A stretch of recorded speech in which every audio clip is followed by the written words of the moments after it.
5 of the most expensive running shoes money can buy, but which one should I use for my marathon?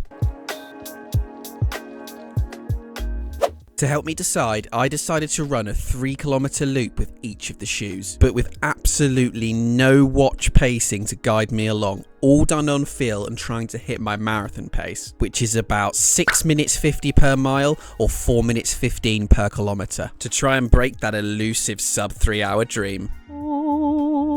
Whichever shoe could guide me around this loop in the quickest time would do me the honour of taking me to Brighton Marathon in 3 days' time. Let's get to the test. The loop starts at these couple of bollards here.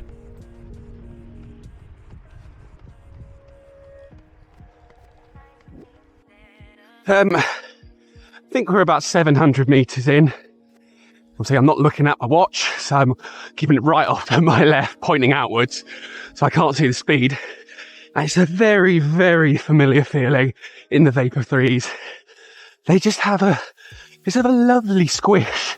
It's like just enough squish and then propulsion that just feels comfortable, but then also giving you a nice, like, toe off, as you'd expect from like a springy carbon shoe. But I just do love the feeling of my feet hitting the floor with this shoe. So early days, feeling all right. No idea what speed I'm doing. I'm trying to go at a marathon effort, but we will see how that goes. About halfway now. Lovely little downhill stretch here. Bit of wind in my face, but so nice, sort of 700 metres downhill. Do like this part of the loop. Feeling all right. But yeah, I'm a bit out of breath because I'm trying, but not trying to go too fast. Final stretch now.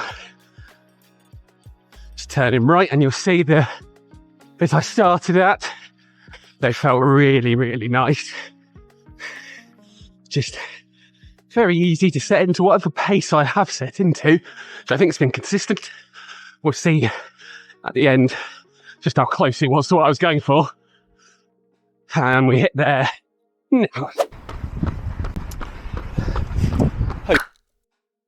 Hoka Cielo X1s now. I could already feel the prominent rocker tipping me forward. Let's see how that go.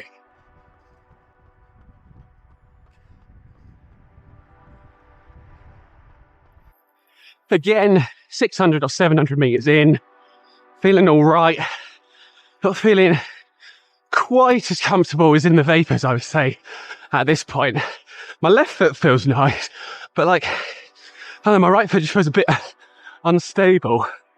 Not sure exactly why that is, but we will see what the end time is. Halfway, feels like I've dropped off the pace, but the balls of my feet are really aching. Not going to fully blame the Hokas for that, because I get that sometimes. But it's just, yeah, it feels a little bit harder. Final little bit. First impressions, without seeing the time, is meh. Doesn't appear to suit me going at this marathon effort, these shoes.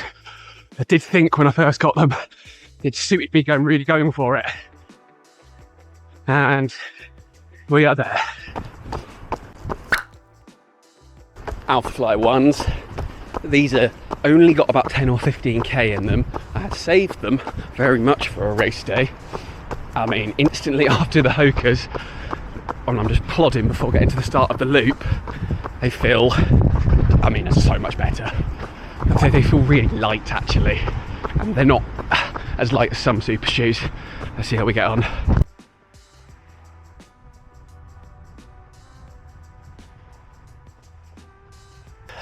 Six, 700 in, and it's that familiar Alphafly turnover. It actually sort of feels like I need to hold back. It wants to push me on more, which, I mean, you'd probably think is a good sign. Might make you go a bit too quick at the start, but yeah, it feels a lot better than the last one. Coming down the hill, in control. Hopefully, I'm nailing that marathon speed. And we go. The stats unfortunately stopped working in the clip before last, so they won't see any stats, but that sort of adds to the mystery of who's going to win this little battle to claim my Brighton Marathon shoe.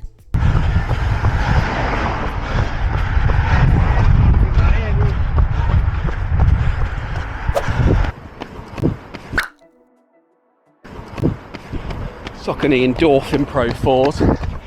Only my second run in them. I feel a lot more sort of like a natural running shoe, I would say, than the other ones. Just very normal, nothing remarkable about them. Not necessarily a bad thing. So let's see how they go.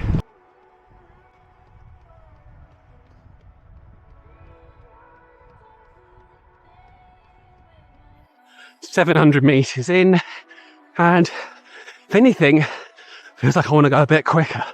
Not sure this speed is really getting that much out of them.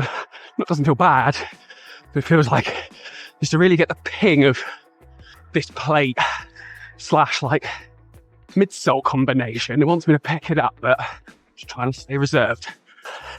Down the hill now, really difficult to know if it's making me just push quite hard to get the speed I need, or the speed I'm aiming for, or if I'm actually just going a little bit quick.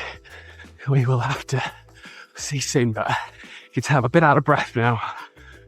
Final stretch for the penultimate time. They felt nice. I feel like I may have pushed a bit hard though. We'll have to look at the data afterwards.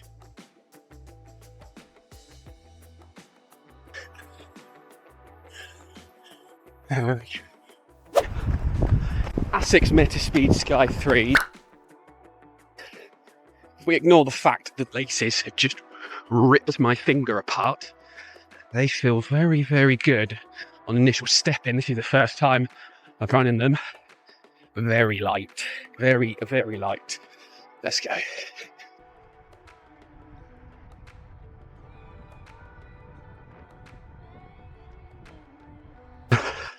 "700-meter check.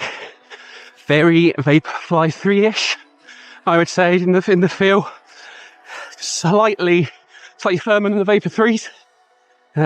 Sort of tween of Vapor 3, I would say, and the Alphas on general feel, but way lighter than the Alphas. Well, I say way, a decent amount lighter than the Alphas and a bit lighter than the Alpha 3s. Let's see how the rest of this goes. Halfway down the hill, I like what I feel. I think this is going to be close between this and the Vapors for P1. Here we go. These fans better fucking get out the way.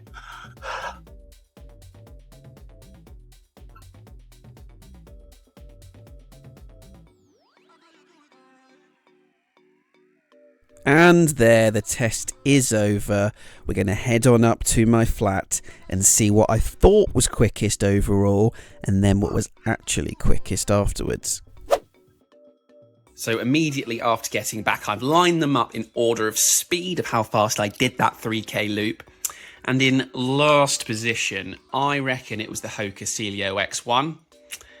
And then it's very tight between the next lot, to be honest.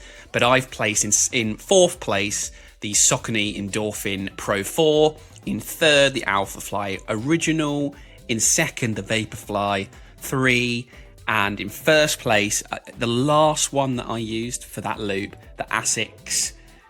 Is it Asics Metaspeed Sky Paris? I think it's still Metaspeed. I'll check that one out. But I think it's very close between the front four. I think the Hoka was maybe a little bit behind. It probably wasn't that far behind. It's just, it felt a bit uncomfortable at the speed, at that marathon effort speed. I think in the live shot video, I said it felt like I was landing on the balls, but it was more like the arch, like the rocker. I felt like I was just landing on that rocker, and it just felt a bit awkward. But we will go have a look at what the times actually were. So the loop turned out to be 3.1 kilometers, as I saw on Strava, and in fifth position with a 13 minutes 8 seconds, averaging 4 minutes 19 per kilometer, just off the goal pace, is the Nike Vaporfly 3s. Wow, I thought they had a chance of winning, and they felt really, really good. I'm not really sure how that's happened, other than it was the first rep and maybe I wasn't warmed up. I had done a 3 kilometer warm up. Let's have a look at the other 4 now. In 4th position with a 12 minutes 53, comfortably quicker than the Nike Vaporfly 3s, it's the Hoka Cielo X1s.